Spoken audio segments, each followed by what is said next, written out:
ಸರ್ಕಾರಿ ಹಿರಿಯ ಪ್ರಾಥಮಿಕ ಶಾಲೆ ದೇವಗೌಡನಹಳ್ಳಿ, ವಿಜಯನಗರ ಜಿಲ್ಲೆ, ಹೂವಿನಹಡಗಲಿ ತಾಲೂಕು. ನಮಗೆ ಬಂದಿರುವ ವಿಷಯ ಬೆಳಕು. ನಮಗೆ ಬಂದಿರುವ ವಿಷಯ ಬೆಳಕು ಸರಳ ರೇಖೆಯಲ್ಲಿ ಚಲಿಸುತ್ತದೆ. ಬೆಳಕು ಒಂದು ಶಕ್ತಿ. ಬೆಳಕನ್ನು ನಾವು ಸೂರ್ಯನಿಂದ ಪಡೆಯುತ್ತೇವೆ. ನಾನು ರಂಧ್ರಗಳಿರುವ 3 ಬಿಲ್ಲೆಗಳನ್ನು ಇಟ್ಟುಕೊಂಡಿದ್ದೇನೆ. ಅದಕ್ಕೆ ಬೆಳಕನ್ನು ಬಿಡುತ್ತೇನೆ.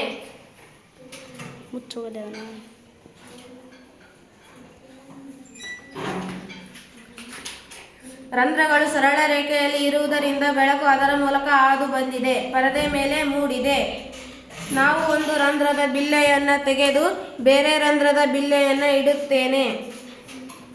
ರಂಧ್ರಗಳು ಸರಳ ರೇಖೆಯಲ್ಲಿ ಇಲ್ಲ, ಆದ್ದರಿಂದ ಅದರ ಮೂಲಕ ಬೆಳಕು ಹಾದು ಬರಲು ಸಾಧ್ಯವಾಗಲಿಲ್ಲ.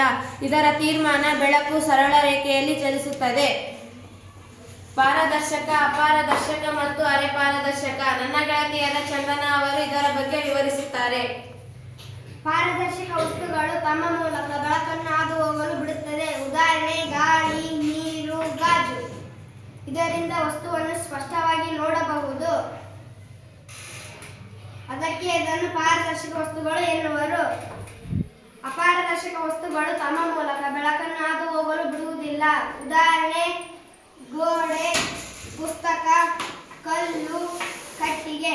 ಇದರಿಂದ ವಸ್ತುವನ್ನು ಸ್ಪಷ್ಟವಾಗಿ ನೋಡಲಾಗುವುದಿಲ್ಲ. ಅದಕ್ಕೆ ಇದನ್ನು ಅಪಾರದರ್ಶಕ ವಸ್ತುಗಳು ಎನ್ನುವರು. ಅರೆ ಪಾರದರ್ಶಕ ವಸ್ತುಗಳು ಸ್ವಲ್ಪ ಪ್ರಮಾಣದಲ್ಲಿ ಬೆಳಕನ್ನು ಹಾದು ಹೋಗಲು ಬಿಡುತ್ತದೆ. ಉದಾಹರಣೆ: ಹೊಗೆ, ಎಣ್ಣೆ ಹಚ್ಚಿದ ಪೇಪರ್. ಇದರಿಂದ ವಸ್ತುವನ್ನು ಸ್ವಲ್ಪ ಪ್ರಮಾಣದಲ್ಲಿ ನೋಡಬಹುದು.